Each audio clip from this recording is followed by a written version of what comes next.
National Assembly Speaker Moses Wetangula has censured cabinet nominees for acting as if they have been approved despite the vetting exercise still ongoing.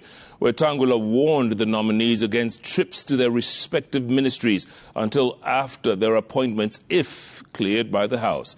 The House Speaker, who chairs the vetting panel, blasted the nominees for excessive enthusiasm. Our very own Samugina has the details.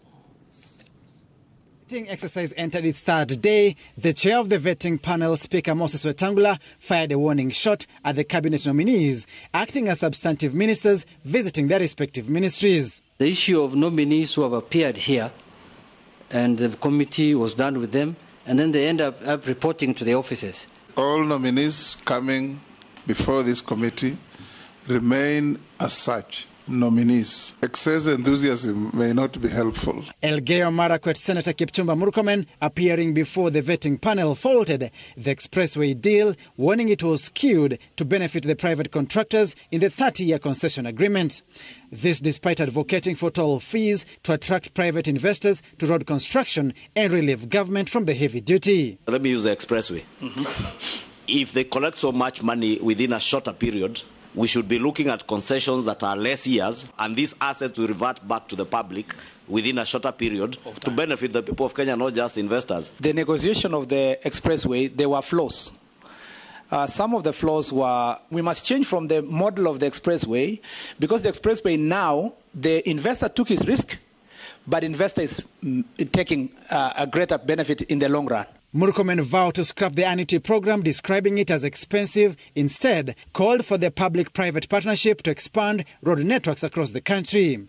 The private investors to recoup their investments through toll fees, a model he said saves the country money, while at the same time save motorists of the time and fuel spent in traffic. Dwelling and tolling roads is not an extra charge, it's a saving. For as long as, for every road that is tolled, the person in charge of the road must guarantee that the movement of persons shall be within a given period of time. The Elgeyo Marakwet senator had to defend his law firm from the NYS scandal. On a payment that came from a company that was called Out of the Box, that was said to be proceeds of the NYS scandal. As a senior lawyer, you know, once the court has quashed those proceedings, they are as though they never happened. And so, Mr. Speaker, to me, that's no longer an issue. That matter has been rested. Nominated Senator Soipan Tuya, nominated to the Ministry of Environment, was put to task to address the possible reintroduction of the controversial Shamba system. On the settlements that have happened in the Mau in the past number of years, including settlements by people of means, we have set up farms, sometimes factories. Many of the people who were pushed out of Mau still hang around there. It's still a problem to the forest and to themselves, because they are grouped in villages, small villages around the forest, which is a threat again because they might just go back. It has been a subject of abuse in some instances, and therefore it requires a lot of keen interest in enforcement and ensuring that it is done in conformity with the sustainable forest management systems. There's no any matter of corruption raised against the nominee, and for that I want to praise you for that. And I hope you will continue keeping your hands off the public offers. You are not going to be assimilated. Penina Malonza, the Tourism Cabinet Secretary nominee, was backed up to a corner to defend a checkered political past with her former boss, Kitui Governor Julius Malombe. You threatened to walk naked in the streets of Kitui in protest against Governor Malombe for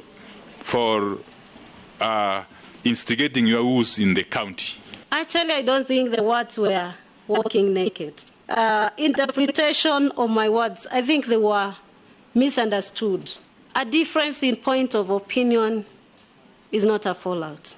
Others who appeared before the vetting committee includes Lands, Housing and Urban Development CS nominee Zakaria Njeru and Health Cabinet Secretary nominee Susan Wafula. Do you think you have the wherewithal, the spine, to deal with these cartels? My mantra is P squared, R squared. P squared means process and procedures. R squared is rules and regulations. I am very sure that we will be able to break the cartels. The grilling takes a break on Thursday for the Mashujaa Day fit to resume on Friday. Sam Ogina, Citizen TV, Nairobi.